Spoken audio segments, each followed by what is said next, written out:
Hello students, आज की इस वीडियो में आज मैं कक्षा 10वीं वाले विद्यार्थियों को गणित सब्जेक्ट के महत्वपूर्ण प्रश्नों को बताने वाला हूं। तो जितने भी महत्वपूर्ण प्रश्न हैं उन सभी को आज मैं आप लोगों के जो परीक्षा बोर्ड है, परीक्षा सार है, उसमें टिक लगवाने वाला हूं। तो सभी के सभी तैयार रहो। सभी के सभी अपने परीक्षा बोर्ड परीक्षा सार को निकाल लेना और निकालने के बाद मैं जो जो प्रश्न बताऊंगा उन सारे प्रश्नों में टिक लगाना। हो सकता है मैं आज रात के 7 बजे लाइव आ जाऊं। तो आप लोग थोड़ा सा तैयार रहना, क्योंकि 7 बजे बहुत ज़्यादा चांस है मेरे आज लाइव आने की। और जो-जो प्रश्न आपको डाउट रहेगा ना, देखो मैं पूरा टॉपिक बाय टॉपिक बताऊँगा कि किस तरीके के प्रश्न एग्ज़ाम में आते हैं। 2 नंबर और 3 नंबर के जो प्रश्न एग्ज़ाम में आते हैं ना, उसको थोड़ा-सा ध्यान से देखना पड़ेगा, क्योंकि 2 और 3 नंबर के प्रश्न ही काफ़ी अ, कठिन होता है कहने के हिसाब से। और जो 4 नंबर, 5 नंबर, 6 नंबर ये आसानी से बन जाएगा, क्योंकि मैं जो बताऊँगा वहीं से ही वो प्रश्न आएगा। 2-3 में क्या होता है, थोड़ा-सा बदलाव कर देते हैं ये लोग। न पॉइंट को ना बदल दें, जैसे नंबर को बदल 2 की जगह हम 3, 3 की जगह हम 5 ऐसे करके ना थोड़ा-सा बदल देंगे वो लोग। बोर्ड तो बोर्ड के द्वारा जब थोड़ा-सा बदलाव किया जाएगा तो आप लोग ना जो तैयारी किए हैं उनको तो कोई परेशानी नहीं होगा, क्योंकि तैयारी करने वाले को पहले से पता होता है कि गणित को कैसे बनाया जाता है। और जो तैयारी नहीं की और रटने वाले होते हैं उनके लिए बहुत ज़्यादा दिक्कत होता है। तो 2-3 नंबर को उनको रटना पड़ जाएगा, और रटने की दिक्कत ना हो इसलिए मैं तुम लोगों को लाइव क्लास में बताऊँगा कि किस तरीके से उन सारे प्रश्नों को हल करना है। ठीक है? तो चलो टिक लगाना शुरू कर दो। और जो मैं प्रश्न बताऊँगा हो सकता है कुछ प्रश्न जो है आपके परीक्षा काल में ना हो, है ना? लेकिन परीक्षा बोर्ड में ये मिल जाएगा, और परीक्षा बोर्ड ये जो है ये आपको दिखा देता हूँ, ये 2025 का है। मेरे पास पुराना वाला भी है, और जब मैं दोनों को मैच करके देख रहा था तो कोई अंतर नहीं है। जो मैंने पुराने में टिक लगाया था वो सारे प्रश्न नए में भी है। बस जोड़े क्या है, जो नया प्रश्न है ना, उसको बस जोड़ दिए कुछ प्रश्नों को, और उसको मैंने टिक नहीं लगवाया है। तो पुराना ही ज़्यादा बेटर था, बस नंबर में अंतर था। चलो देखो यहाँ पे ये जो पहला प्रश्न है, ठीक है, निम्नलिखित प्रश्नों में बहुपद का मान ज्ञात कीजिए। बहुपद का मान ज्ञात करना है। देखो ये px है और ये p2 है। px एक मान ये है, p2 ये दिया है ना, यहाँ पे p2 और p0 दिया है। तो क्या होगा, इसके जगह में आपको ये जो दो दिखे दिखाई दे रहा है, एक बार ना ये x की जगह में 2 दे के हल करना है, और एक बार क्या करना है, p0 0 रख के एक बार हल करना है। जो भी उत्तर आएगा वो px का मान होगा। समझ में आ गया? बस ऐसे ही करना है। मैं आपको समझाऊंगा लाइव वीडियो में। आज जब मैं 7 बजे लाइव वीडियो लूंगा तो लाइव वीडियो में आपको बताऊंगा कि इसे बनाना कैसे है और कितने टाइप के प्रश्न आएंगे एग्जाम में। उनमें से एक टाइप जो है आपके एग्जाम में आएगा। जैसे 4 टाइप 5 टाइप है, तो 5 टाइपों को आपको समझना है, और 5 टाइपों के बाद उनमें से एक टाइप आपके एग्जाम में आएगा। उसके बाद आसानी से 2 नंबर या 3 नंबर का प्रश्न रहेगा, वो बन जाएगा। तो ये जो अध्याय है बहुपद, मैं आपको दिखा देता हूँ। 1 मिनट, डायरेक्ट आया हूँ ना इसमें। ये पहला अध्याय है। देखो पहला अध्याय यहाँ पे मैंने कुछ लिखा भी है। देखो, अध्याय एक बहुपद है ना, ये बीजगणित का टॉपिक है। इसके अंदर 1 से 5 अध्याय रहेगा। ठीक है, 1 से 5 अध्याय, और पांचों अध्याय को मिला के 1 से 5 अध्याय मिला के 1 नंबर, 2 नंबर, 3 नंबर और 6 नंबर के प्रश्न आएंगे। ठीक है, टोटल कितना हो रहा है, अगर टोटल कैलकुलेट किया जाए तो 6 3 9 1 10 2 12 12 नंबर के प्रश्न इन पांचों अध्याय को मिला के आएगा। और ये जो पांचों अध्याय है 1 से लेकर 5 तक बहुत सरल है। कौन कौन से प्रश्न आएगा ये भी मैं आपको इस वीडियो में बताने वाला हूँ। तो चलो आप लोग लगातार उन सारे प्रश्नों को देखना और टिक लगाते जाना। तो ये पहला है, ठीक है। इसके अंदर 6 प्रश्न दिए हुए हैं। पहले 3 था, अब 3 और बढ़ा दिए हैं यहाँ पे। तो 6 प्रश्न है, लेकिन ये बहुत सरल प्रश्न है। क्या करना है, देखो यहाँ पे ये px है, p0 और p1 दिया है। कोई भी मैं कंपलसरी एक उठा लेता हूँ। करना क्या है, ये जीरो का मान जो है यहाँ पे देखो जीरो है, मतलब ये जो x है इसके जगह में जो px है और ये p0 है, तो जीरो का जीरो जो है इन सभी के जगह में एक बार रखना है, और दूसरी बार एक जो है इन सभी के जगह में रखना है। उसके बाद जो भी मान आएगा वही क्या होगा, इसका उत्तर होगा। तो ये इसका ट्रिक है और फंडा है, ठीक है। तो ये समझ में आ गया, एक टाइप ये हो गया। दूसरा देखो, ये प्रश्न है, जी एक्स और पी एक्स का एक गुणनखंड, दोनों को गुणा कर देना। जैसे यहाँ पे दिया है ना पी एक्स और जी एक्स, यहाँ पे ना जो जी, देखो ये पी एक्स दिया, पी जीरो दिया है, अब इसको जी एक्स में बदल दो। मतलब यहाँ पे देख सकते हो, देखो ये जी एक्स है, पी एक्स दिया हुआ है। अब इन दोनों को गुणा कर देना है। तो गुणा कैसे करते हो, जैसे आप लोग गुणा करते हो वैसे गुणा करना है। ये एक प्रश्न हो गया, ठीक। इसके बाद देखो ये भी है। तो बहुत सारे प्रश्न देखने की जरूरत नहीं है, यहाँ पे जो मैं दिखा रहा हूँ देखो ये भी वही कह रहा है गुणनखंड कीजिए। तो एक प्रश्न से आपको समझ में आ जाएगा ना। तो ये प्रश्न भी इंपॉर्टेंट है, ठीक है। यहाँ पे देखो ये प्रश्न है, ये भी कंपलसरी। 2-3 प्रश्न तो देखना ही है, 2-3 प्रश्नों से ज्यादा आपको एक टाइप के प्रश्न नहीं देखने हैं। मैं आपको आज के लाइव वीडियो में बता दूंगा कि इनको बनाना कैसे, एक एक प्रश्न को उठा के बताऊंगा, जिससे आपको आपको पता चल जाएगा कि इन सारे प्रश्नों को कैसे बनाया जाता है और बहुत आसान हो जाएगा आप लोगों के लिए।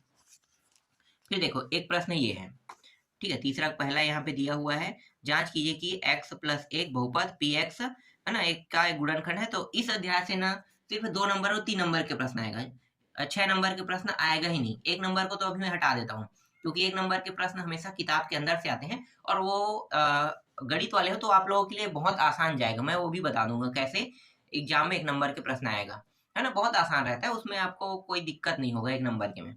2 नंबर और 3 नंबर के प्रश्न जो है इस अध्याय से आते हैं, एक अध्याय से। यहाँ से कोई 6 नंबर के प्रश्न नहीं आएगा, इसलिए इस अध्याय में आपको बड़े प्रश्नों को पढ़ने की आवश्यकता नहीं है।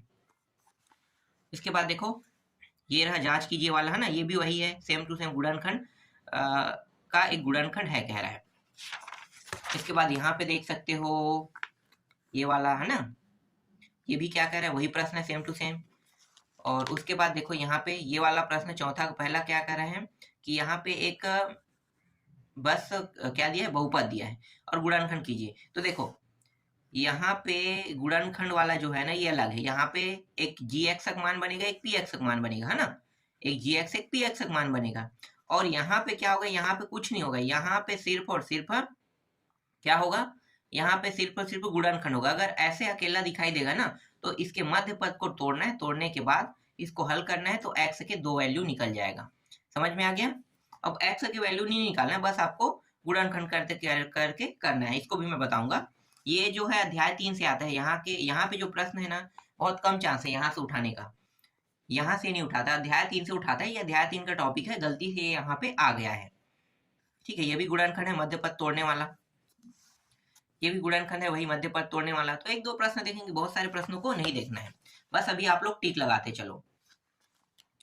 ये एग्जाम में तो बहुत कम चांस है आने के, फिर भी मैं इसको बता देता हूँ। देखो ये भाजक वाला है ना, और ये भागफल और शेषफल दिया है, तो इसका बस सूत्र याद रखना है, ये वाला सूत्र, ठीक है। भाज्य बराबर भाजक गुणित भाग प्लस शेषफल। तो आसानी से जो चीज निकालने के लिए कहेगा उसको आसानी से आप यहाँ इस सूत्र में रखकर निकाल सकते हो।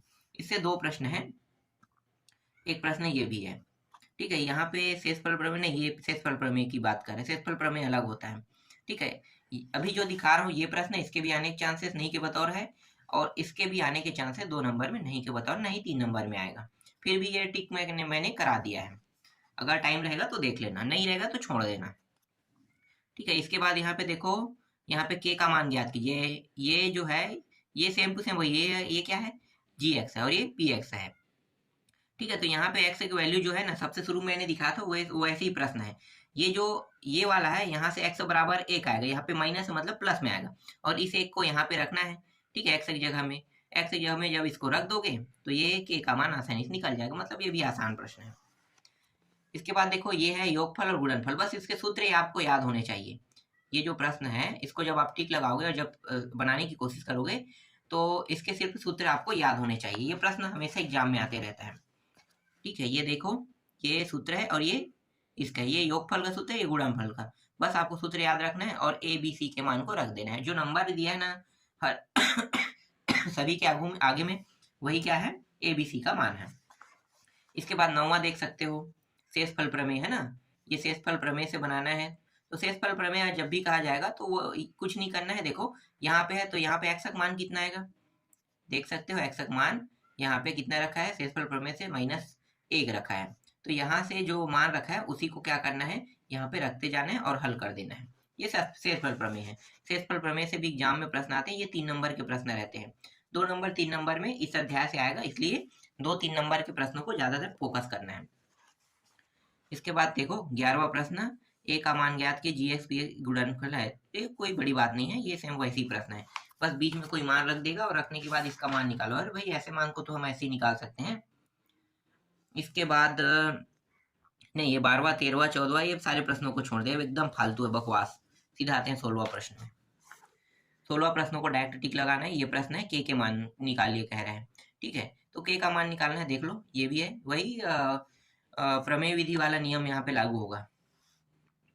फिर यहाँ पे क्या क्या भाग शेषफल शून्य है कह रहे हैं ना, तो यहाँ भी सेम टू सेम वैसे ही हल होगा। देखो यहाँ पे x माइनस 1 दिया है, मतलब यहाँ से p का मान निकल जाएगा। p का मान जो निकलेगा, p का मान नहीं कहेंगे, x का मान कहेंगे। x का मान निकलेगा, यहाँ पे रखेंगे। शेषफल प्रमेय विधि है, बस यहाँ पे शेषफल शून्य होगा कह रहा है, मतलब शेषफल जब भी हम निकालेंगे तो 0 उत्तर आना चाहिए, तभी ये क्या होगा, सिद्ध होगा। ठीक है, मतलब ये सिद्ध करने वाला है। इसके बाद 18वां प्रश्न देखो, ये भी वही है, शेषफल शून्य सिद्ध होगा क्या है ना, इसको भी टिक लगा लेना। 19वां प्रश्न देखो, ये भी है। ठीक है, इसमें क्या क्या है, यहाँ पे भाग करने पर शेषफल शून्य होना चाहिए, बस यहाँ पे x जगह y दे दिया है, बाकी हल तो सेम टू सेम होगा। अब आते हैं 2 नंबर और 3 नंबर, इन दोनों में था ना। अब प्रॉपर सिर्फ 3 नंबर के प्रश्न देख लेते हैं। देखो ये मध्य पद तोड़कर गुणनखंड कीजिए कह रहे हैं, तो ये मध्य पद तोड़कर गुणनखंड कीजिए, अभी मैंने बताया था ना, वही है। ठीक है इस 3 को क्या करना है, 3x को 2 भागों में तोड़ना है। इस प्रकार से तोड़ना है कि जब उन दोनों का गुणा करने पर 4 आना चाहिए, और जोड़ने या घटाने पर हो सकता है जोड़ भी सकते हैं, घटा सकते हैं, तो क्या होना चाहिए, 3 आना चाहिए। यही तो गुणनखंड होता है ना, ये नियम है। तो ये गुणनखंड वाला हो गया। एक प्रश्न और देख लो, गुणनखंड बहुत सरल होता है। 1 2 ये भी प्रश्न एग्जाम में हमेशा आते रहता है। ठीक है, ये भी अध्याय 3 का टॉपिक है, यहाँ भी ये आ गया है, अध्याय 3 वाला टॉपिक जो है यहीं पे दे दिया है इस बार। ये प्रश्न देख सकते हो, चौथा। इनमें से ज्यादा प्रश्नों को आपको नहीं देखना है। हाँ, इसके बाद 5वां जो है एकदम बेकार है, उसको देखने की जरूरत नहीं है। लघु त्रिके में, लघु त्रिके, ये देखो 6वां प्रश्न, इसको देख लेना है। ये भी गुणनखंड वाला है ना। योगफल एवं गुणनफल, सॉरी, योगफल और गुणनफल ज्ञात कीजिए। सूत्र आपको याद होने चाहिए, सूत्र याद है तो आसानी से बन जाएगा। ये वाला प्रश्न भी आपको टिक कर लेना है। ठीक है, ये वाला। इसके बाद यहाँ पे दीर्घोत्तरी के तौर पे दिया है, जबकि ये सिर्फ 3 नंबर के प्रश्न है। अगर ये एग्जाम में आता है तो सिर्फ और सिर्फ 3 नंबर के ही प्रश्न में आएगा। मैंने अभी बताया ना आपको, 2 से 3 नंबर के अलावा इस अध्याय से ज्यादा नंबर के प्रश्न नहीं आएगा। तो ये भाग देकर भागफल एवं शेषफल ज्ञात कीजिए वाला प्रश्न है, बहुत आसान है, आप लोगों को पता होगा कैसे भाग दिया जाता है। मैं आपको आज के जो 7 बजे वाला लाइव वीडियो रहेगा उसमें बता दूंगा, है ना। इसके बाद ये रहा, ठीक है, ये प्रश्न, ये भी देख सकते हो, ये है किस तरीके से भाग करना है, बस आपको सीखना है, ज्यादा कुछ इसमें करने के लिए करने की आवश्यकता नहीं है। ये हो गया, और ये रहा अंतिम प्रश्न इसमें। ठीक है, 3 नंबर में इतने सारे प्रश्नों को आपको क्या करना है, प्रैक्टिस करना है। ठीक है, इनमें से बहुत सारे प्रश्न हो सकते हैं आपके परीक्षा सार में ना हो, परीक्षा बोध में तो मिल जाएगा, क्योंकि ये परीक्षा बोध का ही प्रश्न है, तो परीक्षा बोध में मिल जाएगा। परीक्षा सार में 1-2 प्रश्न ना मिले तो उसको आप बगल में लिख लेना। ऐसे टाइप तो है यार, ऐसे कोई दिक्कत तो नहीं होगा ना, टाइप तो उसमें रहेगा। तो टाइप जब दिया है तो उससे संबंधित टाइप को बस आपको तैयार कर लेना है। अगर मान बदल देगा कोई प्रश्न का तो आपसे बनेगा कि नहीं, बन जाएगा ना, टाइप तो पता है ना, तो बन जाता है। जैसे यहाँ पे y दिया है, अब y की जगह में मैंने यहाँ पे x रख दिया, और इसी प्रश्न को सॉल्व करें, तो जितने जगह भी हल होगा उसके सिर्फ उत्तर में यहाँ पे हर जगह क्या आएगा, x बस तो आएगा ना, लेकिन हल तो एक ही रहेगा ना। बस यही करते हैं बोर्ड वाले, यही मेन खेल है। कई लोग जो याद करके जाते हैं ना, वो लोग यहीं पे फंस जाते हैं। इसीलिए बनाना सीखना बहुत जरूरी होता है गणित को। देखो अध्याय 2 पे आते हैं। अध्याय 2 चरों का रैखिक समीकरण। यहाँ से जो प्रश्न आएगा वो या तो 3 नंबर का रहेगा या तो 6 नंबर का रहेगा ना। यहाँ से 2 नंबर के आते हैं, अधिकतर सबसे ज्यादा चांस रहता है 6 नंबर का। सिर्फ और सिर्फ इस अध्याय से 6 नंबर के प्रश्न आने के अधिक संभावना रहते हैं, मतलब हमेशा आता ही है, मैं ये कहूंगा। ठीक है, लेकिन यहाँ पे 1-2 प्रश्न ऐसे हैं जिसको हमें देखना है। 3 नंबर के देख लेते हैं, ज्यादा अच्छा रहेगा 2-3 प्रश्न, क्योंकि ये वही अध्याय है जिससे प्रतिस्थापन विधि, विलोपन विधि, आप लोग बार बार कमेंट करके पूछते हैं ना कि विलोपन विधि हमें सिखाइए। भाई यहाँ पे ऐसा नहीं होता है, एग्जाम में वो स्पष्टली आपसे कहेगा कि आपको ये प्रश्न प्रतिस्थापन विधि में ही बनाना है, विलोपन विधि में ही बनाना है। मान लो अगर कोई प्रश्न दिया है तो प्रतिस्थापन विधि में बनाओ, तो आपको उसको प्रतिस्थापन विधि में ही बनाना है, तो उस विधि को तो आपको सीखना पड़ेगा कि प्रतिस्थापन विधि क्या होता है। अगर कह दिया विलोपन विधि में बनाना है उस प्रश्न को, तो आपको विलोपन विधि में बनाना है। अगर वो कह रहा है कि आपको बज्र गुणन विधि में बनाना है तो बज्र गुणन विधि में बनाना है, सूत्र विधि में बनाना है तो सूत्र विधि में ही बनाना पड़ेगा। ठीक है, मतलब विधि जो है 4-5 विधि है। एक जो प्रश्न है जिसमें सिर्फ आपको x और y के ही मान निकालना है। देखो x और y नहीं, x ही बस रहेगा ना इसमें, ये क्या है, 2 चरों का, हाँ ठीक है, x और y, तो x और y के मान निकालना है। तो उसको बनाने के लिए कई विधि है, यहाँ तक के आलेख विधि है। आलेख विधि कहेगा तो आलेख विधि में ही बनाना पड़ेगा, यही मेन पॉइंट है। इसीलिए मैं सभी विधि को आप लोगों को बताया हूँ, है ना। जब भी आप मेरे वीडियो को देखोगे जो क्लास वाला, दो चरों का रैखिक समीकरण में जाना तो देखना कि मैंने हर विधि को बताया है शुरू से लेकर अंतिम तक। प्रतिस्थापन विधि, विलोपन विधि, वज्रगुणन विधि, है ना, और रैखिक एक है कौन सा है, आलेख विधि, और सबसे अंतिम में क्या बोलते हैं उसे, मैं भूल रहा हूँ, ठीक है, मैं वहां पे दिखा दूंगा आपको। 5-6 विधि है, तो उन 5-6 विधियों को आपको प्रैक्टिस करके रखना है। चलो अब स्टार्ट करते हैं इस अध्याय के प्रश्नों को और देखते हैं कौन कौन से प्रश्नों को आपको टिक लगाना है। देखो ये प्रश्न है, एक है, कम से कम एक प्रश्न आपको क्या करना है, विलोपन विधि से सीखना है। विलोपन विधि ज्यादा कुछ नहीं होता है, बस हमें यहाँ पे x और y, देखो x और y इनके वैल्यू को देखना है। अगर दोनों समान है ना, दोनों समान है तो आसानी से हम क्या कर सकेंगे, इसे जोड़ देंगे तो ये एक जो मान है कट जाएगा, बचे क्या x, तो x एक वैल्यू निकल जाएगा। यही नियम क्या कहलाता है, विलोपन विधि कहलाता है। लेकिन अगर इसी को मैं प्रतिस्थापन विधि बनाऊं, देखो इसी प्रश्न को अगर मैं प्रतिस्थापन विधि बनाऊं तो क्या करूंगा, इन दोनों को दो समीकरण में बांटूंगा, ठीक है। इनमें से किसी भी एक समीकरण को क्या करूंगा, x को यहीं पे रखूंगा, इस y को इसके साइड में पक्षांतर कर दूंगा, ठीक है। पक्षांतर करने के बाद क्या होगा, ये जो x है ये अकेला होगा, मतलब ये जो पूरा मान रहेगा y 7 माइनस y, ठीक है, ये उस साइड जाके क्या होगा, माइनस हो जाएगा ना, 7 माइनस y, ये x का मान बन जाएगा, इस दूसरे समीकरण में रख दूंगा, ठीक है। दूसरे समीकरण रख के हल करूंगा तो क्या हो जाएगा, यहाँ से y के मान निकल जाएगा, y के मान निकलेगा, फिर इन दोनों समीकरण में जैसे विलोपन विधि में रखते हैं वैसे ही रख देंगे, तो फिर प्रतिस्थापन विधि में x y के मान भी आ जाएंगे। देखो यहीं पे दो विधि आपको पता चल गई। अब यहीं से क्या कर सकते हैं, आलेख विधि भी बना सकते हैं ना। आलेख विधि भी बनाना आसान है। आलेख विधि वाला एक प्रश्न है, वो प्रश्न ही हमेशा एग्जाम में आता है, उसके अलावा और कोई प्रश्न नहीं आता, मैं आपको उसको ही डायरेक्ट दिखा देता हूँ, ठीक है। ये प्रश्न भी देख लो, देखो प्रतिस्थापन विधि में ये प्रश्न है, इनको भी देख लेना, एक दो प्रश्न है, एक दो प्रश्न बस प्रैक्टिस करना, ठीक है। ये 3 नंबर के प्रश्न अभी मैं जो बता रहा हूँ 3 नंबर के, या तो 3 नंबर के आएंगे, अगर 3 नंबर के आ रहे हैं तो 6 नंबर का छूट जाएगा, और 6 नंबर का छूट जाएगा तो आपको सिर्फ 3 नंबर के एक प्रश्न को देखना है। जैसे प्रतिस्थापन विलोपन विधि है, इनके आने के चांसेस ज्यादा होता है।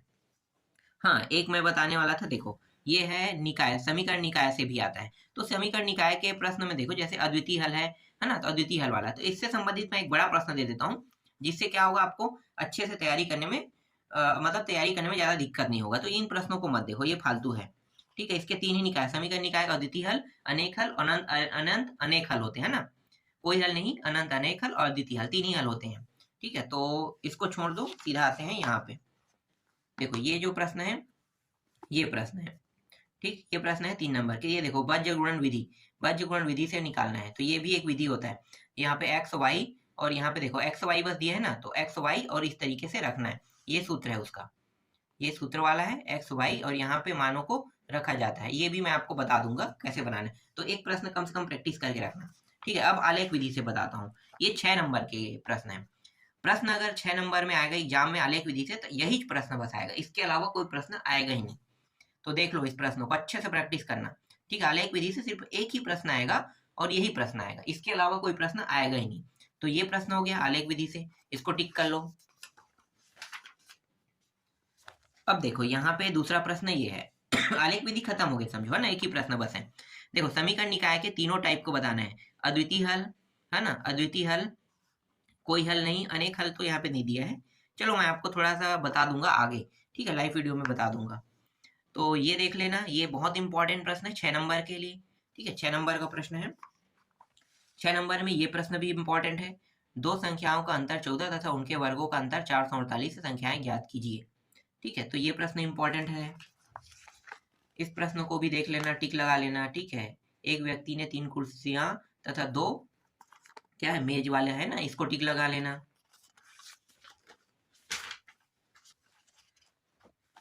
फिर इस प्रश्न को देखो, ये वाला भी प्रश्न है, 5 वर्ष मेरी आयु मेरे पुत्र की आयु वाला, इसको टिक लगा लेना, ठीक है। ये प्रश्न एग्जाम में 6 नंबर में आते हैं। और ये एक व्यक्ति वाला, इसको भी देख लेना, कबूतर वाला है ना, तो देख लो ये वाला प्रश्न भी 8, अगर आपके पास परीक्षा बोध है और नया है 2025 का, तो सीधा नंबर देखो 8 नंबर पे टिक लगा देना। फिर ये वाला प्रश्न देखो 6 नंबर से आने वाले हैं, देखो अभी जो मैं दिखा रहा हूँ ना, ये वाला प्रश्न इसके आने के चांसेस नहीं के बता रहा है, फिर भी मैं रिस्क नहीं लेने दे सकता आप लोगों को, ये प्रश्न भी इसके आने के चांसेस नहीं के बता रहे हैं, ठीक है, फिर भी मैं आपको दे रहा हूँ, मतलब कोई भी कंडीशन में मैं 6 नंबर को छुड़वाना नहीं चाहता हूँ, आप लोगों को 6 नंबर हर कंडीशन में दिलाना चाहता हूँ। ये प्रश्न को भी देख लेना प्रैक्टिस के तौर पे, ठीक है, ज्यादा प्रैक्टिस मत करना, थोड़ा प्रैक्टिस करना कि हाँ इनके टाइप कैसे है, अगर ये प्रश्न आ जाता है अन्य के मुकाबले छूटकर तो हम कैसे बनाएंगे, है ना। तो 2-3 बार इसको देख लेना और 2-3 दिन बार देखने के बाद इसको छोड़ देना, क्योंकि 2-3 बार में समझ में आ जाएगा। बाकी जो मेन टॉपिक है ये जो मैं बता रहा हूँ इनके आने के चांसेस ज़्यादा रहेगा, तो इन प्रश्नों को ज़्यादा फोकस करना, इनको बार बार देखते रहना, हाँ मुझसे बन रहा है कि नहीं बन रहा है। देखो बना के देखना जरूरी नहीं है, कई बार क्या होता है हम लोग कुछ प्रश्नों को बना के देखते हैं, मन में सोचने लगते हैं ना, तो मन में सोचते समय हमें याद आना चाहिए कि हाँ इसका स्टेप ऐसा है, इसका स्टेप ऐसा है। इस प्रकार से अगर सोचते जाओगे तो आपको समझ में आ जाएगा। देखो मन में सोचने वाला जो टॉपिक होता है और जो किसी चीज को आप सोचते हैं और वो याद रहता है, तो आप आसानी से परीक्षा के दिन में परीक्षा में लिख सकते हो। जब मैं कॉलेज में था ना तो मैं 2-3 बार तो एक एक दिन में एक बार उस समय परीक्षा सर आते थे ना, तो परीक्षा सर मैं कभी भी बुक और गाइडों का उपयोग नहीं करता था। एक बार मैंने बुक का उपयोग किया था, बुक के कारण मेरा जो मैथ्स है ना उसमें सबसे कम नंबर आया था। और जिसमें मैंने आधा बुक का उपयोग किया था और आधा परीक्षा बोध का, उसमें मेरा मीडियम नंबर आया। और जिसमें मैंने पूरा परीक्षा बोध का उपयोग किया था उसमें सबसे ज्यादा नंबर आया था। तब मैं समझ गया कि कुछ भी करो, बुक को पेपर के समय तो पढ़ना ही नहीं चाहिए, वो फालतू रहता है। क्योंकि आपके नंबर को देखो ज्यादा रहता है बुक में, और बुक बहुत मोटा होता है। और कॉलेज में मैथ्स के 3 बुक आते हैं, जितना मोटा अभी आप पढ़ रहे हो ना उतने मोटे 3 बुक आते हैं। और 3 बुकों को अगर पढ़ोगे बुक के हिसाब से, और आपका पेपर हर 2-2 दिन के अंतर में है, तो आपको बुक को कंप्लीट करने में ज़्यादा समय लगेगा और कम पढ़ पाओगे। और आप सबको पढ़ने के चक्कर में, अच्छे नंबर पाने के चक्कर में बुक को पढ़ते रहोगे। इस वजह से आप फेल भी हो सकते हो। मेरे मेरे साथ और मेरे जितने भी मतलब साथी पढ़ने वाले, वो लोग कोचिंग भी जाते थे और कोचिंग जाने के बाद फेल हो गए, जबकि मैंने कोचिंग भी नहीं किया था। उसके बाद भी मेरा आसानी से कॉलेज जो है क्लियर हो गया। तो सोच सकते हो कि आपको किस तरीके से तैयारी करना है। इसीलिए मैं आपको ना ज़्यादा पढ़ने की सलाह नहीं देता हूँ। कम पढ़ो, अच्छा नंबर लाओ। और ज़्यादा पढ़ोगे और जितना ज़्यादा पढ़ोगे और उन चीज़ों के बारे में जितना जानने की कोशिश करोगे, उतना ज़्यादा तुम उसके डीप घुसते जाओगे और टाइम भी आपका खत्म होते जाएगा, और इसी वजह से तुम कम नंबर पाओगे। तो ये चीज़ ध्यान देना, ठीक है। ये इंपॉर्टेंट। चलो अब मेन पॉइंट पे आते हैं। ये इंपॉर्टेंट प्रश्न है, इसको देख लेना। बस इतना ही इसमें। अब आते हैं अगले अध्याय पे। देखो अध्याय 3, 1 2 3 6, ठीक है, ये भी उसी के अंदर आता है। तो यहाँ से जो प्रश्न आएगा ना वो 6 नंबर के भी हो सकते हैं। चलो देखते हैं कौन कौन सा प्रश्न है। 3 नंबर वाला भी आता है, 6 नंबर वाला भी आता है, 2 नंबर। यहाँ से कोई भी प्रश्न उठा सकता है, मतलब हमें सबको फोकस करना है इस अध्याय से। देखो इस प्रश्न को भी देखना है। यहाँ पे क्या समीकरण मूल के वास्तविक एवं बराबर होंगे, मैं आपको ये बता दूंगा लाइव वीडियो के साथ। यहाँ पे बस आपको सूत्र याद करना है वियुक्तिकार वाला। देखो ये है मूल हो वास्तविक एवं बराबर, तो डी वाला जो मान है ना, ये वाला सूत्र है, डी बराबर बी स्क्वायर माइनस 4ac, ये सूत्र याद होना चाहिए इस अध्याय के लिए। ये इंपॉर्टेंट है अध्याय 3 के, ठीक है। अध्याय 3 के लिए देखो मूल वास्तविक है, वही सूत्र वाला प्रश्न है, ठीक है। वो सूत्र याद रहेगा तभी ये प्रश्न आपसे बन पाएगा। ये तीसरा प्रश्न भी है। ये तीनों प्रश्न एक जैसे हैं, तो एक प्रश्न को बनाने से 3 प्रश्न आसानी से, मतलब दोनों प्रश्न आसानी से बन जाएगा। फिर यहाँ पे देखो वर्ग समीकरण बनाइए तथा मूल 7 और 4 है। तो देखो 7 और 4 दिया हुआ है, तो बस आपको ये सूत्र याद रखना है। देखो ये सूत्र है, ये सूत्र है। 7 दिया है मूल और 4 दिया है, तब की बात है। तो ये क्या हो गया, अल्फा और बीटा का मान हो गया। अल्फा का मान यहाँ पे रखना है, बीटा का मान यहाँ पे, अल्फा बीटा, इस तरीके से क्या हो जाएगा, एक वर्ग समीकरण बन जाएगा, ठीक है। आसान है ये प्रश्न। ऐसे ही 2 प्रश्न और होंगे, तो आपको बस सूत्रों को याद रख के प्रैक्टिस करना है। और प्रैक्टिस नहीं करते हो और समय बचाना चाहते हो तो माइंड में सोचना जरूर, ठीक है, इन प्रश्नों को कैसे बनाया जाता है। देखो ये भी प्रश्न वही है, इसमें क्या है, ये वियुक्तिकार वाला है ना। ये वियुक्तिकार ज्ञात कीजिए का है, तो वही सूत्र आपको पता होना चाहिए। वियुक्तिकार के लिए यही सूत्र आपको लगाना है। और यहाँ पे ये आगे में इसके साथ जो नंबर है वो ए का मान, ये -2 बी का मान और 1 सी का मान आएगा, यहाँ पे रख देना है ए बी सी के मान को। और डी का मान हमेशा 0 ही रखना है ठीक है। नहीं नहीं, डी का मान निकालना है, मतलब जो भी हल होके आएगा वही डी का मान आएगा, ठीक है। डी का मान निकालना है। तो ये रहा, ये प्रश्न भी सेम टू सेम है। देखो मूलों की प्रकृति कह रहा है, सूत्र नहीं बदलेगा। देखो मूलों की प्रकृति कह रहा है तो भी आपको यही सूत्र लगाना है, ठीक है। ये विभेदक कह रहे हैं, देखो वही जो विभक्तिकार है उसको ही विभेदक भी कहते हैं, तो इसको अलग अलग नामों से जाना जाता है, तो ये याद रखना है इसको, ठीक है। तो देखो डी वाला यही सूत्र आपको लगाना है, सूत्र लगाने के बाद हल करोगे उत्तर आ जाएगा। मूलों की प्रकृति का है, फिर से वही आ रहा है, फिर से देख लो, है ना, वही सूत्र आपको लगाना है। यहाँ पे देखो यहाँ पे वर्ग समीकरण बनाई थे मूलों के योगफल और गुणनफल हो कह रहा है। तो देखो ये जो 4 दिया है 12 दिया है ना, तो ये सूत्र बस आपको याद होना चाहिए जो मैंने अभी दिखाया था ना, मूलों के योग और मूलों के गुणनफल वाला। तो ये जो देखो सूत्र है यहाँ पे आपको रख देना है 4 और ये 12 डायरेक्ट रखना है, ठीक है। इसमें अल्फा बीटा नहीं करना है क्योंकि ये डायरेक्ट का है कि मूलों का योग और मूलों का गुणनफल। मूलों का योग का मतलब ये होता है जोड़े वाले चीज को, और गुणनफल मतलब दो संख्याओं के गुणा करने पर ये मान आया होगा, तो ये होगा गुणनफल। ठीक है, क्लियर हो गया ये। इसके बाद ये प्रश्न देख लो, ये कौन सा है भाई, गुणनफल, ये भी वही है ना, मूलों के योग गुणनफल वाला दिया हुआ है। ये प्रश्न हो गया, और एक प्रश्न और होगा यहाँ पे, नहीं बस 2 ही प्रश्न दिखाई दे रहे हैं ना। अब यहाँ पे देखो द्विघात समीकरण मूलों के योग और गुणनफल ज्ञात कीजिए, ये प्रश्न का अब उल्टा करना है, मूलों के योग और गुणनफल ज्ञात करना है ना। तो उल्टा करना है, सूत्र आपको पता है, मैंने बहुपद में आपको बताया था मूलों का योगफल के लिए ये सूत्र, मूलों के गुणनफल के लिए ये सूत्र।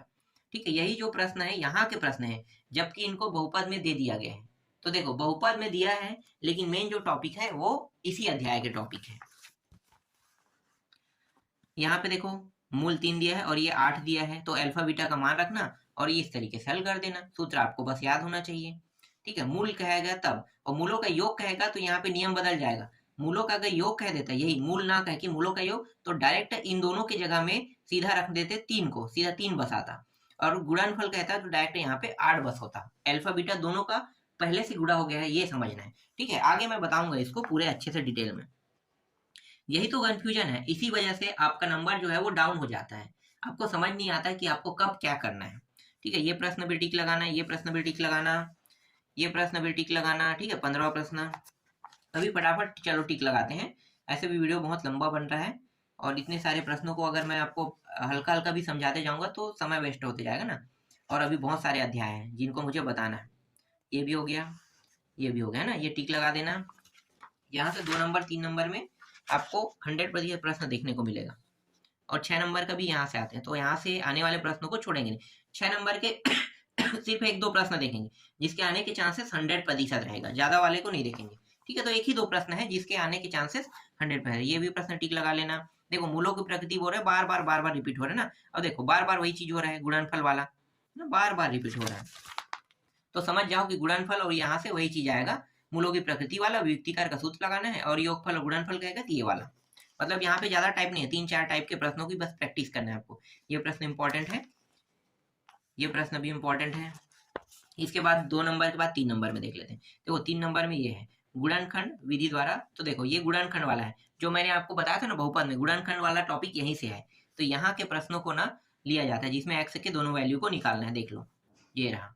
ठीक है, इस तरीके से ऐसी प्रश्न यहाँ पे है, ज्यादा प्रश्न नहीं देखना, 2-3 प्रश्न देख लेना। और संबंधित प्रश्न जो है वो तो आपको पता चल जाएगा कैसे बनाना है, बस बनाने के टॉपिक को सीखना है। 2 नंबर 3 नंबर में मान को बदल सकता है ना, जैसे यहाँ पे 3 की जगह 8 दे सकते हैं, यहाँ भी बदल सकते हैं, यहाँ भी मान बदल सकता है, और उसको गुणनखंड करना। तो बस तरीके आपको पता होना चाहिए 2 नंबर 3 नंबर वाले में। ये क्या है, पूर्ण, हाँ ये देखो पूर्ण वर्ग विधि से बनाना है, ये पूर्ण वर्ग विधि वाला है। और ये जो प्रश्न है, चलो मैं इसको बाद में बताऊंगा, ये अभी टिक कर लो। ठीक है, पूर्ण वर्ग विधि क्या होता है, ये हो गया।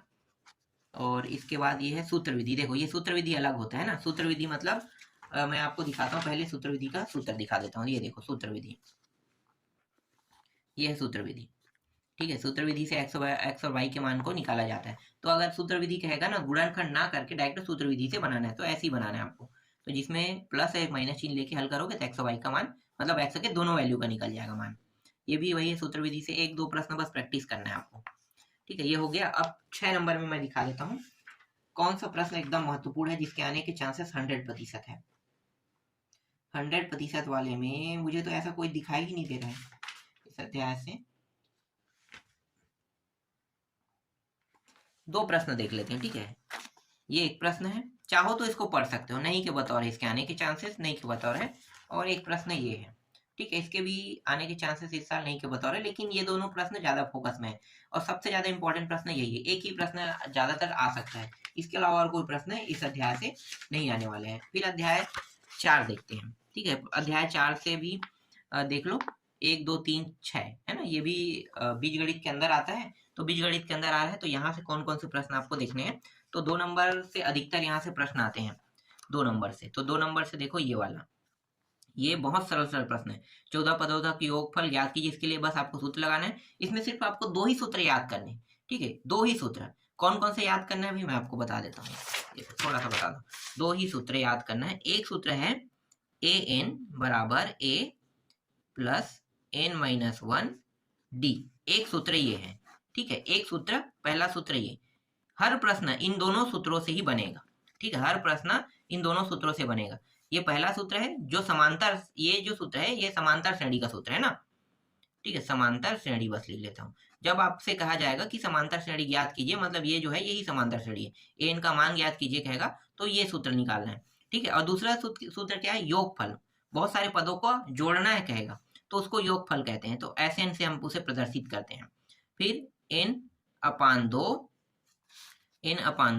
दो ए प्लस एन माइनस 1 और ये रहा डी, ठीक है, इसे बड़ा कोष्ठक के अंदर रख लो। तो ये जो 2 सूत्र है इन्हीं दोनों सूत्रों का ही उपयोग करना है। और इसका एक शॉर्ट फॉर्म और आता है, अगर एल का मान दिया है ना, एल का मान दिया है तो एल का मान दिया रहेगा तो इसी का छोटा रूप कर लेते हैं, ठीक है। एल का मान दिया रहेगा तब की बात है, छोटा रूप में क्या होगा, एन अपान 2 रहेगा और अंदर में ए प्लस एल हो जाएगा। देखो यही सूत्र है। अगर आप चाहो तो इस सूत्र का उपयोग नहीं करना चाहते हो और इसी बस के उपयोग से आप पूरे प्रश्नों को हल करना चाहते हो तो हल हो जाएगा, लेकिन एल का मान दिया है तो तब आप क्या करोगे, इसका छोटा वर्जन इसका उपयोग कर सकते हो। क्या होगा, हल करने में थोड़ा सा सहूलियत हो जाता है, जो हल करने में ज्यादा समय लगने वाला था वो छोटा हो जाता है। तो ये जो है ये पहला है, ये दूसरा है और इसी का छोटा वर्जन ये है, ठीक है। तो ये इतने बस को आपको इस अध्याय में याद करना है, उसके बाद कोई दिक्कत नहीं, हर प्रश्न जो भी बनाना चाहोगे वो सारे प्रश्न ऐसे ही बन जाएगा क्योंकि सूत्र याद है। और सूत्र क्या मांगता है, सूत्र जो है वो सिर्फ मानों को रखने के लिए होता है और मान आपके पास पहले से है तो आसानी से बन जाएगा। फिर इसको देखो, ये प्रश्न भी आपको टिक लगाना है, ये प्रश्न भी टिक लगा लेना। देखो चौथा प्रश्न भी टिक लगा लेना, पांचवा प्रश्न भी टिक लगा लेना, छठवां प्रश्न भी। बहुत सरल है समांतर श्रेणी के प्रश्न, बहुत ही ज्यादा सरल, ठीक है। ये भी टिक लगा लेना, ये भी टिक लगा लेना, ये वाला भी देखना, सातवां भी ये वाला भी देख लेना, समांतर श्रेणी की माध्य ज्ञात कीजिए। माध्य आपको पता है ना, इन दोनों को जोड़ना है और कितने संख्या, 1 और 2, 2 तो मतलब 2 से भाग कर देना है, यही समांतर माध्य कहलाता है। तो एग्जाम में ऐसे भी प्रश्न आते हैं, देखो यहाँ भी समांतर माध्य कह रहे हैं तो देखो ये ए हो गया, ये बी हो गया, ए बी को जोड़ोगे और जोड़ने के बाद कितने से भाग कर दोगे, 2 से, उत्तर आ जाएगा, है ना, इस तरीके से निकालना है। यहाँ भी वैसे ही कहा है, तो ये बहुत सरल सरल प्रश्न है। देखो यहाँ भी योगफल ज्ञात करने के लिए क्या है, तो सूत्र आपको कौन सा लगेगा, देखो एस एन वाला ये सूत्र लगेगा, ठीक है। यहाँ पे 12वां प्रश्न देखो, ये भी यहाँ भी वैसी है ना, 12वां प्रश्न के तो आने के चांसेस नहीं के बतौर है, यहाँ पे गलती से टिक हो गया है, चाहो तो आप इसको छोड़ सकते हो। 13वां प्रश्न देखो, ये प्रश्न है, ठीक है। 14वां प्रश्न देखो, ये प्रश्न है, ठीक है। अंतिम संख्या, पदों की संख्या ज्ञात कीजिए, इसके भी आने के चांसेस नहीं के बतौर है। हाँ, लेकिन यहाँ पे देखो अंतिम पद कह दिया है, तो जो मैं बता रहा था ना कि एल का मान, ये एल का मान भाई, लेकिन यहाँ पे योगफल नहीं कहा है, समांतर श्रेणी का है, तो सिंपल सूत्र लगे। कहीं पे लिखा है क्या, देखो पूरा पढ़ो, यहाँ पे कहीं लिखा है योगफल नहीं कहा है ना, तो योगफल नहीं कहा है, इसका मतलब क्या है, सिंपल सूत्र। देखो यहाँ पे टी एन दे दिया है, मैं टी एन को ए एन लिखता हूँ, हमेशा टी एन को मैं क्या लिखता हूँ, ए एन, तो ए एन लिखता हूँ, ए एन और टी एन एक ही है, अलग नहीं है, ठीक है। ये ए एन या टी एन आप इससे प्रदर्शित कर सकते हो, तो मैं हमेशा इसे ए एन से प्रदर्शित करता हूँ। आप लोग चाहो तो एन से प्रदर्शित कर सकते हो, चाहो तो आप लोग टी एन से भी प्रदर्शित कर सकते हो। और ये टी एन जो है ना, यही जो टी एन है, ये जो अंतिम पद का मान उसे टी एन से प्रदर्शित करते हैं, ठीक है। एल से भी प्रदर्शित करते हैं और उसे टी एन से भी प्रदर्शित करते हैं, मतलब यही हमारा एल का मान है, यही है अंतिम पद हमारा एल का मान है और यही हमारा टी एन या ए एन का मान भी है, ठीक है। तो कंफ्यूजन यहाँ पे आपका थोड़ा सा दूर हो गया। और आप लोग अगर मेरे वीडियो को देखे होंगे तो आपको पूरा समझ में आ गया होगा। देखो ये प्रश्न है, क्या कह रहा है भाई, प्रथम पद यहाँ पे ना सार्वंतर डी दिया है तो 8वां पद गया है, बहुत आसान है यार। अगर कोई 2 पद हो, मतलब प्रथम पद, देखो सूत्र तो आपको पता है ना, ये वाला सूत्र है, ये प्रथम पद है, यहाँ पे रखना डी के मान रखना है और ये कौन सा मान निकालने के लिए, एनवा पद का मान निकालना, इसका मान निकालना है कह रहा है, तो इसका मान आप निकाल सकते हो क्योंकि यहाँ पे देखो 8वां पद कह दिया है, 8वां पद कह दिया मतलब यहाँ पे ए एन, देखो ए 8 का मान यहाँ पे रखना है और इसको बस हल करते जाना है। तो यहाँ पे जहां जहां पे एन रहेगा वहां पे 8 रख देना, हल हो जाएगा। तो ए 8 का मान कितना निकल जाएगा, मतलब 8वां पद का मान -5 निकल गया, आसान है, ऐसे प्रश्न तो ऐसे ही बन जाएंगे। इसके बाद यहाँ पे 2 नंबर और 3 नंबर के प्रश्न कंप्लीट हो गए ना। यहाँ से 2 नंबर की प्रश्न देखने को मिलेगा, या 2 नंबर को तो आएगा ही आएगा, साथ ही साथ यहाँ से 6 नंबर की बड़े प्रश्न आएगा, इसके अलावा कोई प्रश्न नहीं आएगा। तो मैं बाकी प्रश्नों को अब स्किप कर देता हूँ, डायरेक्ट ना 6 नंबर पे आते हैं। देखो 6 नंबर में अगर एग्जाम में आता है तो ये प्रश्न बहुत महत्वपूर्ण प्रश्न है, इसको आपको देखना है 6 नंबर का। दूसरा प्रश्न है 6 नंबर में, ये वाला प्रश्न बहुत ही इंपॉर्टेंट प्रश्न है 6 नंबर का। ठीक है, 6 नंबर में मतलब ये चौथा प्रश्न है, उसको टिक लगा लेना ना। फिर ये जो छठवां प्रश्न है इसको टिक लगा लेना, ये भी इंपॉर्टेंट प्रश्न है। और ये प्रश्न जो है ये भी 6 नंबर का इंपॉर्टेंट प्रश्न है। सातवां प्रश्न, ये 8वां भी इंपॉर्टेंट प्रश्न है, देखो इसको भी टिक लगा लेना। ठीक है, ये भी बहुत ही महत्वपूर्ण प्रश्न है। और यहाँ पे देखो ये वाला जो माध्य, समांतर माध्य ज्ञात कीजिए कह रहा है, तो समांतर माध्य मतलब इसके बीच में जितने भी पद बैठे ना उनको निकालना है। ये पहला हो गया, ये अंतिम हो गया, मतलब इनके बीच में 5 पद बैठे हुए हैं। तो इसको मैं समझा दूंगा कैसे निकालना है। अगर यहाँ पे मैं 3 करता हूँ तो भी बन जाएगा, 7 करता हूँ तो भी बन जाएगा ना, आसानी से बन जाएगा, बहुत आसान होता है। और एक प्रश्न और है, ये अंतिम प्रश्न है 10वां प्रश्न, इसको भी टिक लगा लेना। ठीक है, इसमें बस इतने ही प्रश्न इस अध्याय से पढ़ने, और कोई भी प्रश्न पढ़ने लायक नहीं है। अब अंतिम अध्याय पे आते हैं, बीजगणित के अंतिम टॉपिक, अनुपात एवं समानुपात। अनुपात और समानुपात से चलो कौन कौन से प्रश्न देखने हैं मैं अभी बता देता हूँ। इसमें तो बहुत ही सरल सरल प्रश्न दिए हुए हैं, ये प्रश्न देख लेना है। ठीक है, एक्स का मान निकालना है, 4 पद रहते हैं हमेशा। तो ये जो है 8, देखो 8:14 मतलब 8/14, और ये जो 4 बिंदु है इसका मतलब बराबर होता है। तो देखो यहाँ पे बराबर, और फिर x/28 मतलब x/28, ऐसे करना है। और आपको पता है नियम क्या होगा, तिर्या गुणा इसका गुणा इसके साथ, इसका गुणा इसके साथ। तो देखो वैसे ही हुआ है, और हल करोगे तो ये उत्तर आ जाएगा। तो आसानी से x का मान निकल गया। ठीक है, सभी प्रश्न ऐसे ही बनेंगे। देखो ये उससे ही संबंधित प्रश्न सेम है, ये भी सेम है।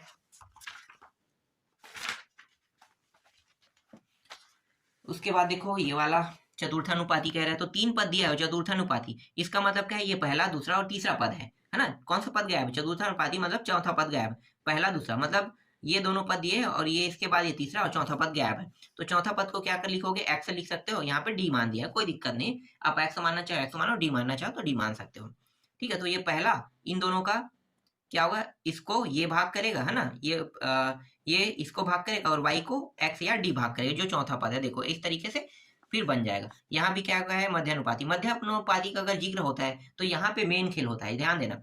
मध्यानुपाती में देखो सिर्फ 2 ही मान यहाँ पे दिया है, तो ये पहला और ये अंतिम होगा, बीच का मान कहाँ पे गायब है। और आपको पता है कि बीच का मान गायब है मतलब बीच के दोनों मान सेम होंगे, बीच के दोनों मान हमेशा क्या होते हैं, सेम होते हैं, मध्यानुपाती का नियम है। तो मध्यानुपाती के नियम में देखो यहाँ पे जो बीच के दोनों मान है, यहाँ पे ये पहला, ये अंतिम हो गया, 4 पद होना चाहिए हल करने के लिए, तो दोनों मान क्या रहेंगे, सेम रहेगा। देखो ये दोनों सेम है। अब आपको पता है क्या करना है, हल करोगे उत्तर आ जाएगा।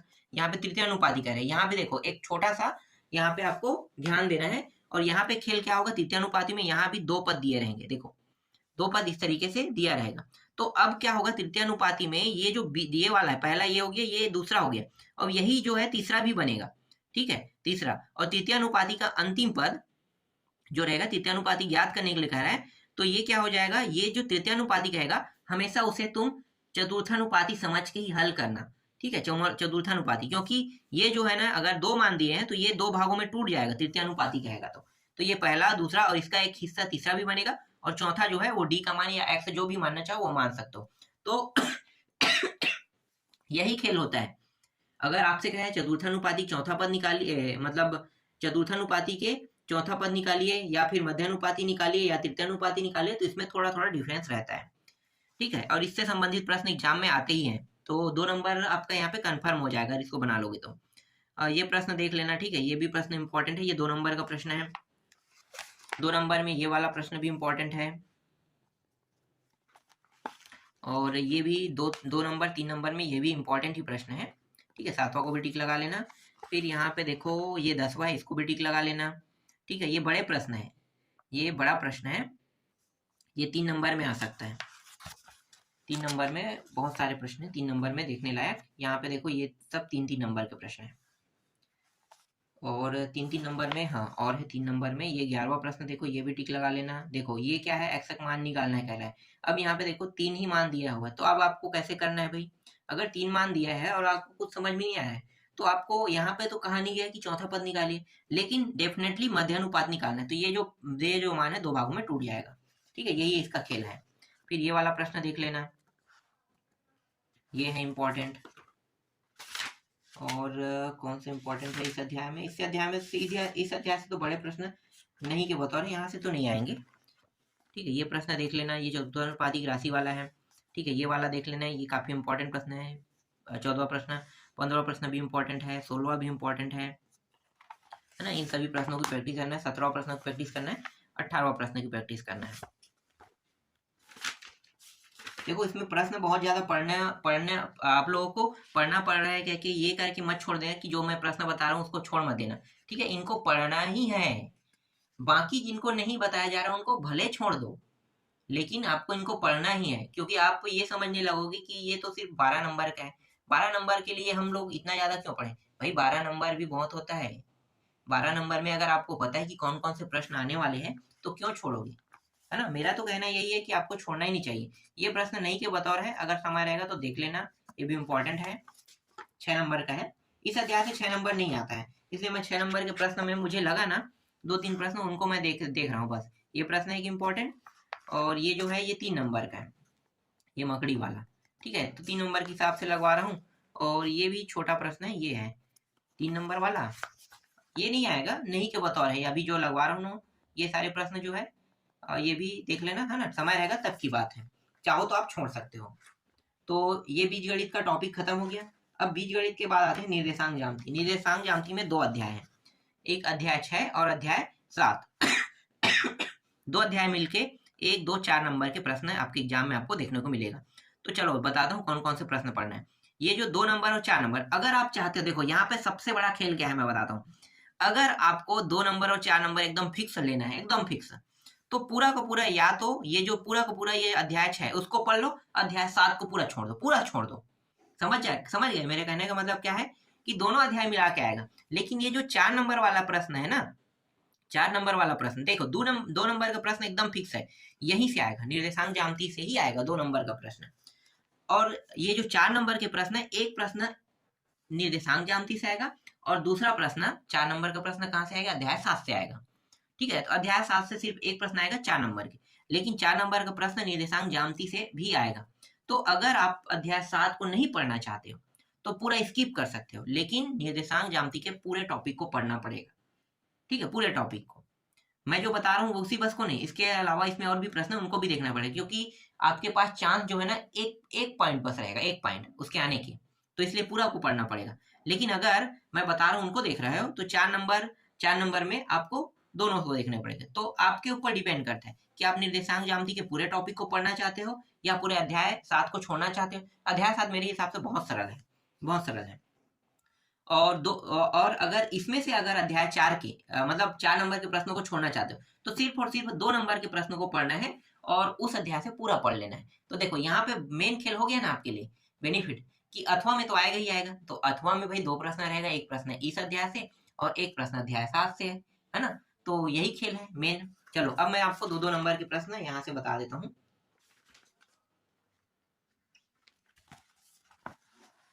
देखो 2-2 अंक के प्रश्न, 2 नंग में ये प्रवणता ज्ञात की। देखो प्रवणता ज्ञात करने वाला प्रश्न आपको देखने को मिलेगा, प्रवणता ढाल एक ही है। अगर कई बार वहां पे ढाल दे दिया जाएगा तो आप ये मत समझना कि हम लोग क्या निकाले, ढाल का हमने सूत्र नहीं पढ़ा है। तो भाई ढाल और प्रवणता का सूत्र एक ही रहता है ना। तो ढाल प्रवणता का सूत्र एक ही रहेगा। यहाँ पे अंतःखंड कह रहा है, तो देखो वाई अक्ष पर अंतःखंड काटा गया और खंड ज्ञात कीजिए कह रहा है। तो देखो कैसे हल करना है ये आप देख सकते हो इस प्रकार से। ये 3 नंबर के प्रश्न है। 3 नंबर से तो यहाँ नहीं है, 2 नंबर है ना, 2 नंबर का प्रश्न समझो इसको। 2 नंबर का प्रश्न में ये भी हो गया। ठीक है, मैं आपको लाइव वीडियो में बता दूंगा इनको कैसे बनाना है, बहुत आसान हो जाएगा। एक एक प्रश्न बताते जाऊंगा और उससे जितने भी संबंधित प्रश्न है वो सारे प्रश्न आप लोग बना के देख लेना। ठीक है, आसान हो जाएगा, याद भी हो जाएगा आप लोगों के लिए, क्योंकि आप लोगों ने देखा भी है और बनाया भी है और प्रैक्टिस भी किया है, तो सब चीज हो जाएगा, है ना। तो ये भी प्रश्न है, इसको भी टिक लगा लेना। ये 2 नंबर के प्रश्न है जो मैं बता रहा हूँ। 2-2 नंबर के प्रश्नों में आपको ये सारे देखने हैं। देखो बिंदु की दूरी ज्ञात कीजिए, ये सूत्र है। इसका दूसरा सूत्र ये है। ठीक है, दूरी ज्ञात करने का अगर कहेगा तो आपको यही सूत्र लगाना है, ये सूत्र। ठीक है, ये हो गया। फिर ये वाला इंपॉर्टेंट है, ये भी इंपॉर्टेंट है। मैंने अभी अभी इन सारे टॉपिकों को कक्षा 11वीं वालों को पढ़ाया है इन्हीं सारी टॉपिकों को। ये भी है इम्पोर्टेंट है ना, ये इम्पोर्टेंट है। 9वां इम्पोर्टेंट है, और ये 9वां दूसरा इम्पोर्टेंट है, तीसरा इम्पोर्टेंट है, सेम प्रश्न है, रिलेटेड है ये सभी के सभी। ये चौथा भी इम्पोर्टेंट है ना। दूरी ज्ञात कीजिए मतलब 1-2 प्रश्न बस देखना है, बहुत सारे प्रश्नों को नहीं देखना है। मैंने यहाँ पे टिक लगा दिया है, वो आपके ऊपर डिपेंड करता है कि किसको देखना है, कौन से छोड़ना है। बस आपको समझना है कि इस प्रश्नों को कैसे बनाए। यहाँ भी दूरी ज्ञात करना है, ठीक है, ये भी वही प्रश्न है। तो यहाँ पे देखो बहुत सारे प्रश्न दूरी ज्ञात करने से था। अब यहाँ पे देखो एक्स अक्ष समांतर रेखा की प्रवणता ज्ञात कीजिए कह रहा है। तो ये रेखा की प्रवणता ज्ञात कीजिए एक्स अक्ष, तो वाई अक्ष के मान क्या होंगे, 0 हो जाएगा ना। आपको समझ में आ गया, अब 0 हो जाएगा तो 0 रख देना है ना, वाई अक्ष वाला। तो ये इसी प्रकार से बनेगा। अगर वाई अक्ष के समांतर कहेगा तो एक्स अक्ष क्या हो जाएगा, 0 हो जाएगा। ठीक है, यही इसका खेल है। इसके अभी आने के चांसेस नहीं के बतौर है। ये प्रश्न देख लो, ये भी है, प्रवणता ज्ञात कीजिए। प्रवणता ढाल कहता है तो आपको यहाँ पे यही सूत्र लगाना है, दोनों का एक ही सूत्र होता है और दोनों एक ही होता है। इसके बाद ये 12वां प्रश्न देख सकते हो, ये अंतःखंड वाला है, शुरू में मैं दिखाया था वही प्रश्न है।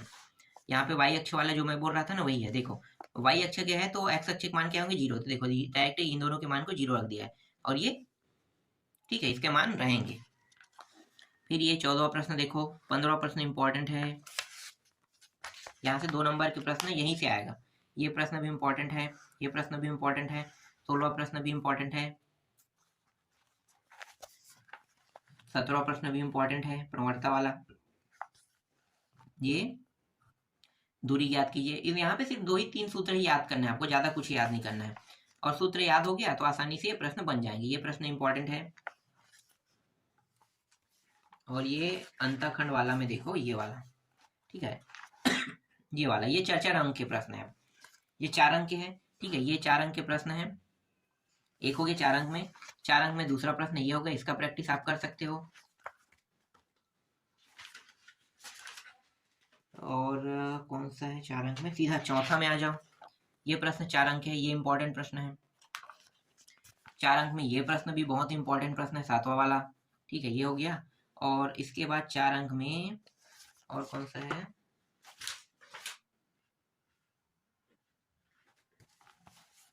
चार अंक में ये प्रश्न इंपॉर्टेंट 8वां, और ये 9वां हो गया 4 अंक में। अगर ये कठिन लगेगा ना ये अध्याय, तो इस अध्याय के 4 अंक के प्रश्नों को आप छोड़ सकते हो। इसके जगह आप लोग अध्याय कौन सा याद कर सकते हो, अध्याय 11 है ना, अध्याय 11 मतलब देख सकते हो उसको बना के।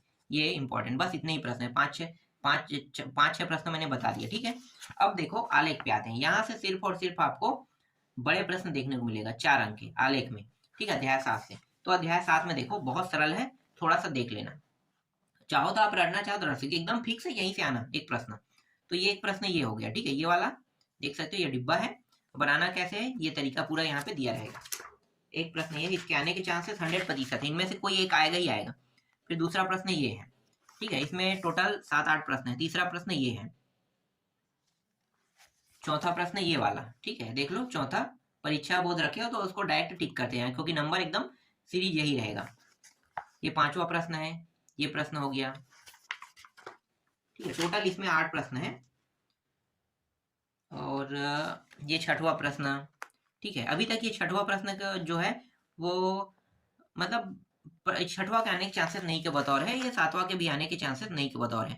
फिर भी मैंने टिक लगवा दिया, इसमें कम प्रश्न है ना भाई, और कम प्रश्न है तो क्यों छोड़े, ठीक है।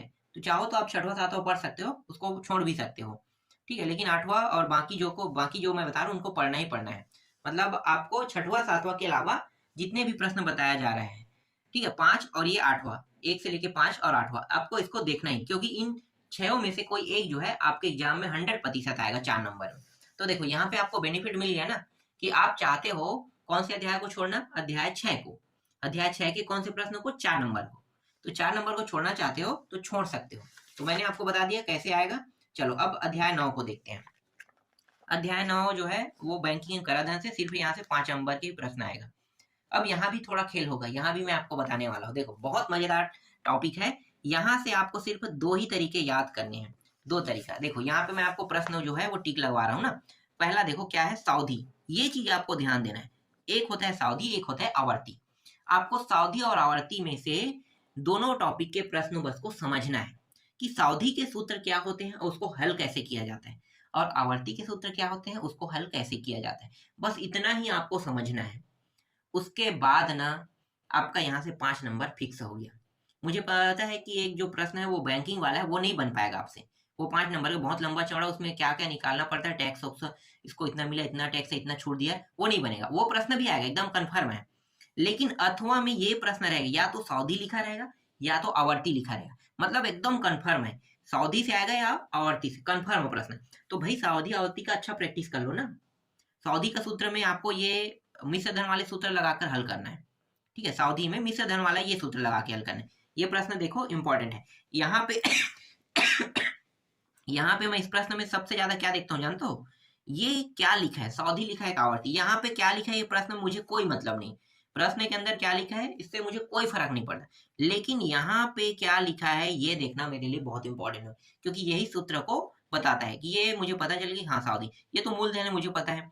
1 रुपया 1 वर्ष कह रहा है, 10% यहाँ पे वार्षिक ब्याज कह रहा है, 6 करना है, तो 6 मतलब 1 साल में 2 बार पटाना है। ठीक है, तो 2 बार पटाएंगे तो ये प्रतिशत भी 2 बार देंगे, तो इसका आधा हो जाएगा 5%। तो ऐसे ही मैं बता दिया, देखो ये 5% हो गया, और ये जो वर्ष जो है, 1 वर्ष जो है ना, 6 में तो 1 बार में 2 बार, तो 2 हो जाएगा, 2 6 देखो इस तरीके। अगर ये मुझे कह देता कि तिमाही पटाओ, है ना, तिमाही पटाओ, तो तिमाही पटाता तो इसको कितने से भाग देता, 4 से। मतलब ये जो 10% है इसके 4 हिस्सा कर दे, 2.5% आता है, 2.5, 2.5, 2.5, 2.5। मतलब एक बार तिमाही में मैं कितना पटाऊंगा, 2.5। और ये जो वर्ष है इसको भी 4 हिस्सा कर लेंगे, है ना, इसका भी कितने हिस्सा हो जाएगा, वर्ष का 4 हिस्सा। तो एक साल में कितने बार पटाएंगे, 4 बार, तो 4 तिमाही हो जाएगा ना। तो 4 तिमाही आ गया। यही खेल जो है अपने दिमाग में खेलना, सावधि में यही चीज होगा। ठीक है, और सूत्र आपको ये वाला लगाना है, मिश्र धन वाला। ठीक है, मिश्र धन वाला सूत्र लगाना, और इसके बाद जो ये 6 है 2 बार तो 2 लिखोगे, ये आधा कर दिए तो आधा करके निकालोगे कि आप 6 में कितना पैसा पटा रहे हो। समझ में आ गया, ये खेल है,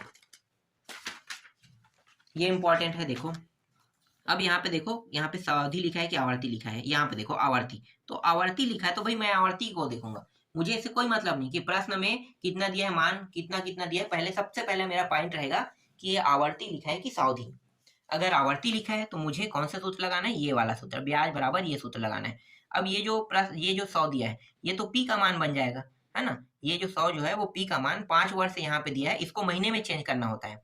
ठीक है, तो 5 गुणित 12 करेंगे, क्योंकि हर एक साल में 12 महीने होते हैं, तो 12 पंचे 60, तो 60 माह हो गया ये। देखो यहाँ पे चेंज भी कर दिया है, तो आपको क्या करना है, आवर्ती में इसको चेंज करना रहता है। और ये जो प्रतिशत है 6%, उसको कुछ नहीं करना है, जैसा है वैसा रहेगा। बस अब हमने चेंज कर दिया, जो जो करना था कर दिए, बस यहाँ पे रखेंगे मान, हल करेंगे, और उसके बाद अंतिम में क्या करेंगे, देखो ये ब्याज निकला है, ब्याज निकला है, और ब्याज निकला है, उसके बाद कितने माह तक के 100 रुपए पटाएंगे, 100, तो 100 रुपए को 60 महीने, तो इन दोनों को पहले गुणा करेंगे। ठीक है, गुणा कर दिए, गुणा करने के बाद ये जो ब्याज आया है इनको जोड़ेंगे, मतलब टोटल हमें इन दोनों को गुणा करने के बाद जो भी पटाना है, देखो ये है 6 और ये 0, तो मतलब 6,000 पहले देना है। तो मेन जो राशि है, हमने जो ब्याज कर्जा लिया है वो 6,000 का है ना। इसका मतलब तो ये इन दोनों को गुणा करेंगे तो पता चल जाएगा कि 6,000 हमने कर्जा। अब 6,000 रुपये में कितना हम ब्याज दे रहे हैं, ठीक है, 6,000 रुपये में हम 5 वर्ष से कितना ब्याज दे रहे हैं, वो ब्याज हमने यहाँ पे निकाला है, इनको क्या कर देंगे, जोड़ देंगे, तो उत्तर आसानी से आ जाएगा। देखो अगर एग्जाम में आवर्ती और सावधि से आता है तो मैं कहूंगा सावधि को तो बनाना ही मत, सावधि को बनाना मत। क्यों, क्योंकि सावधि में कैलकुलेशन ज्यादा है, काटना बहुत ज्यादा पड़ेगा, जबकि आवर्ती सबसे आसान है ना। लेकिन दोनों आते हैं तब, अथवा में करके एक आवर्ती सावधि आता है, तो आप बेझिझक अपना आवर्ती को बनाना। लेकिन ऐसा नहीं होगा, एग्जाम में या तो सावधि आ गया या आवर्ती, एक जो अलग एक दूसरा प्रश्न है ना यहाँ से आएगा, जो कॉमर्शियल प्रश्न है, वो आपसे नहीं बन पाएगा, बहुत टफ है, तो उसको प्रैक्टिस करना ही मत, वो समय वेस्ट है। ठीक है, कोई भी कंडीशन में चाहे कोई भी कहे उसका प्रैक्टिस कर लो, आसान है क्या, मत करना। जब आप बनाने बैठोगे ना, आप वहां पे फंस ही जाओगे, बहुत टफ है वो, आप लोगों के लिए बहुत टफ है।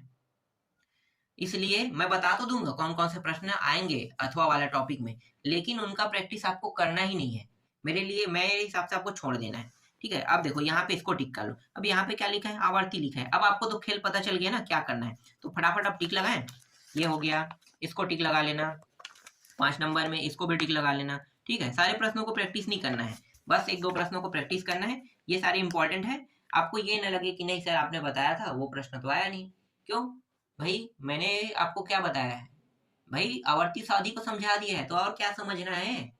इसीलिए मैं ना 2-3 प्रश्न के बाद मैं रोकने वाला था, लेकिन आप लोग कहोगे कि नहीं इसमें रहे, वो बताने वाला फंसना ही चाहिए, तो इसलिए मैं यहाँ पे बता रहा हूँ। ठीक है, ये हो गया इंपॉर्टेंट, ये इंपॉर्टेंट हो गया। बस आपको सबसे पहले यही देखना है, आवर्ती सावधि करना क्या है मैंने बता दिया दोनों में। ये छठवां प्रश्न को भी टिक लगा लेना, सातवां को भी टिक लगा लेना। चाहते तो आप पूरा पढ़ सकते हो, और नहीं चाहते ना पढ़ना तो बस तरीके को बस याद रखो। ये हो गया, ये हो गया, ठीक है, ये वाला प्रश्न हो गया। इनके आने के चांसेस नहीं क्यों बता रहे, फिर भी इसको देख लेना। ये प्रश्न हो गया, ठीक है, यहाँ पे सावधि लिखा है तो सावधि वाला नियम लग जाएगा। ठीक है, इतना प्रश्न हो गया। इसके अलावा अब एक आध दो प्रश्न और हो गए इसमें।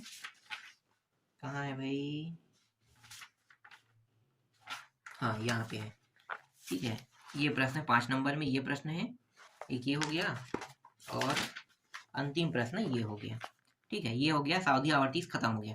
ठीक है, अब सावधि आवर्ती बस को पढ़ोगे तो इतना काफी आप लोगों के लिए। ठीक है, आगे पढ़ने की जरूरत नहीं है, लेकिन मैं आपको बता देता हूँ। आप लोग पूछोगे कि अथवा वाला प्रश्न कौन है, तो दिखा देता हूँ भाई। ये है वित्तीय वर्ष वाला, देख सकते हो, ये है, ये है। ठीक है, ये इंपॉर्टेंट है। और देखो इस तरीके दिया रहेगा 10%, 20%। यहाँ पे आप लोग कंफ्यूज हो जाओगे। शिक्षा उपकर 2% काटना है, ये सब चीज ये काटना है, देय राशि काटना है। कक्षा 11वीं में इंपॉर्टेंट होता।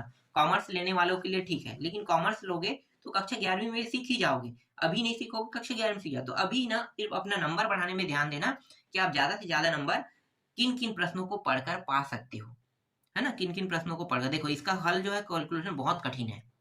इसमें हर एक चीज में हर एक स्टेप देना है। स्टेप लिखने के बाद विधायक कितना दिया, कितना छूट मिला आपको, उसको काटना है, माइनस करना है, घटाना उठाना है। एक बहुत खराब है, इसको देखना ही मत। मैं आपको यहाँ पे जरूर दे रहा हूँ इन प्रश्नों को, ये इंपॉर्टेंट है कह के।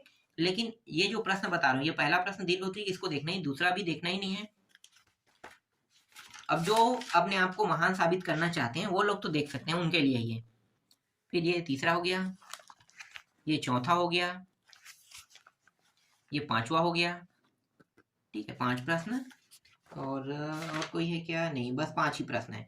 तो 5 प्रश्न है, लेकिन पांचों प्रश्न बहुत ही हार्ड है, बहुत ही हार्ड, क्योंकि इसमें बहुत ज्यादा कैलकुलेशन और बहुत सारे मानों को निकालना रहेगा। इसलिए मैं सावधि आवर्ती को आप लोगों को ज्यादा फोकस करने के लिए कह रहा हूँ। वो प्रश्न आपसे आसानी से बन जाएगा। ठीक है, अब देखो अध्याय 9 पे आते हैं। अध्याय 9 में देखो 9 और 10 दो अध्याय मिलके, अध्याय 9 और 10। तो वीडियो तो अभी 1 घंटे का बन गया, और ये 9 और 10 मिला के कितना अध्याय हो गया, 8 अध्याय। तो 8 अध्याय तक तो मैंने बता दिए इंपॉर्टेंट प्रश्न। अब बचे आपका 8 अध्याय तक ना, मतलब 8 अध्याय बचे हैं। चलो इसको भी इसी में कवर कर लेते हैं, भले 1 घंटे का बने वीडियो, 1 घंटे ज्यादा। तो देखो 1 नंबर, 2 नंबर और 6 नंबर। अब यहाँ भी एक खेल है। यहाँ पे खेल क्या है पता है, ये जो 6 नंबर के प्रश्न है ना, 2 नंबर का प्रश्न तो अध्याय 10 से आएगा ही नहीं। ठीक है, अध्याय 10 से 2 नंबर के प्रश्न एग्जाम में आता ही नहीं है। वहां पे छोटा प्रश्न है ही नहीं, बड़ा प्रश्न है। तो अध्याय 10 से अगर आप लोग ना 6 नंबर के प्रश्न पढ़ लेते हो, तो इस अध्याय से ना बड़े प्रश्नों को पढ़ने की जरूरत नहीं है। अगर यहाँ से पढ़ते हो ना, तो आपको अध्याय 10 को पूरा छोड़ देना है, मतलब वहां से एक प्रश्न भी देखना नहीं है। तो देखो यही खेल है। मैं आपको वो जो बताना चाह रहा हूँ, आपको समझ में आ रहा है कि खेल क्या होता है। बोर्ड जब भी पेपर बनाता है, पेपर सेट करता है ना, तो हम लोगों को पता है कि पेपर वो कैसे सेट करता है। इसीलिए हम लोग कहते हैं कि आप लोगों को किस तरीके से तैयारी करना है। हर एक छोटी छोटी जानकारी जो है वो मतलब हर एक छोटी छोटी जानकारी जो है मैं आपको देते रहता हूँ ना, तो आपको ये पता होना चाहिए कि कैसे तैयारी करना है। तो देखो अध्याय 9 है त्रिकोणमिति समीकरण एवं सर्वसमीका, 2 अध्याय मिलके है। ये अगर इस अध्याय को पूरा पढ़ लेते हो, अध्याय 9 को, तो 6 को पढ़ने की जरूरत ही नहीं, पूरा छोड़ दो आंख मूंद के। मतलब 10 को पूरा छोड़ दो, बस पढ़ना किसको, 9 को। अगर 9 से 6 नंबर के प्रश्न नहीं पढ़ना चाहते हो, और अध्याय कहाँ से पढ़ना चाहते हो, 10 से, तो भाई अध्याय 9 के 6 नंबर के प्रश्न को छोड़ दो। तो ये पूरा गेम होता है। चलो अब 2 नंबर के प्रश्न पहले बता देता हूँ। यहाँ से 2 नंबर एकदम फिक्स है। यहाँ पे ये प्रश्न इंपॉर्टेंट है, ये सब आसान प्रश्न है। आपको क्या करना है, सेक को चेंज करना है कोसेक में, कोसेक को सेक में चेंज करना है। ये दोनों कट के 2 आ जाएगा, और ये कॉट 45 अंक का माने 2 और 1 3, आसानी से आ जाएगा ना, बस ऐसे ही तो करना है। ये आसान होता है, ये मैंने पहले ही बता दिया है। और जब मैं लाइव क्लासेस लूंगा वहां पे आपको और अच्छे से बता दूंगा। ये प्रश्न इंपॉर्टेंट है ना। इनमें सभी प्रश्नों को देखना है, बस बदलाव कैसे किया जाता है ये प्रैक्टिस करना है। उसके बाद प्रश्न चाहे वो जोड़े, घटाए, गुणा या भाग करे, भाई हमारा उत्तर आसानी से आ जाएगा। ये हो गया छठवा। देखो ये भी 2 नंबर के प्रश्न है। ठीक है, ये वाला 5वां का पहला, 5वां का दूसरा टिक कर लेना है। इसमें जितने भी प्रश्न है वो सारे टिक करना ही होगा। ठीक है, इसमें सभी महत्वपूर्ण, 6वां भी, 7वां भी, ठीक है, फटाफट 8वां भी, 9वां भी, यहाँ पे 10वां भी, सब 2-2 नंबर के प्रश्न है। 11वां भी,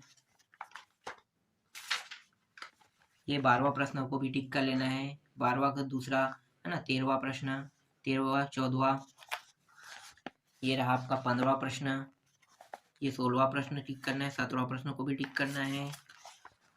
18वां प्रश्न को भी टिक करना है। 19वां प्रश्न को भी टिक करना है। 20वां को भी टिक करना है।